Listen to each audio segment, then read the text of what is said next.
શારદીય નવરાત્રિની પૂનમના દિવસે દેવાલયોમાં માય ભક્તોની ભારે ભીડ જોવા મળી રહી છે. તો વળી પૌરાણિક અને ઐતિહાસિક દેવાલય સુધા માતાજીના દર્શન માટે ભક્તોની કતાર લાગી છે.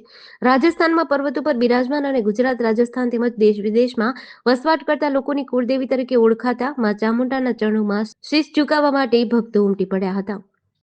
ધામ છે ત્યાં મોટી માત્રામાં જે ભીડ થતી હોય છે, ત્યારે અંબાજી હોય, ચોટીલાનું ચામુંડ માતાનું હોય કે રાજસ્થાનનું એકમાત્ર ગણાતું તીર્થધામ એટલે કે સુંદા ચામુંડા માતાજીનું મંદિર આવેલું છે. આપ જોઈ શકો છો દ્રશ્યોમાં કે જે રીતે અંબાજીનું તીર્થધામ છે તે રીતે સુંદા માતાનું ચામુંડા માતાજી તરીકે ઓળખાતું એક રાજસ્થાનમાં આવેલું એક તીર્થધામ છે. અહીંયા હજારોની સંખ્યામાં અહીંયા માતાજીના દર્શન કરવા આવતા હોય છે. ગુજરાતથી લઈ અને દૂર દૂર સુધીથી અહીંયા યાત્રાળુઓ માતાજીના દર્શન કરી ધન્યતા અનુભવતા હોય છે અને સુખ, શાંતિ અને સમૃદ્ધિ માટે પ્રાર્થના. ડીસી ન્યૂઝ સાથે પ્રકાશ મેણા, બનાસકાંઠા.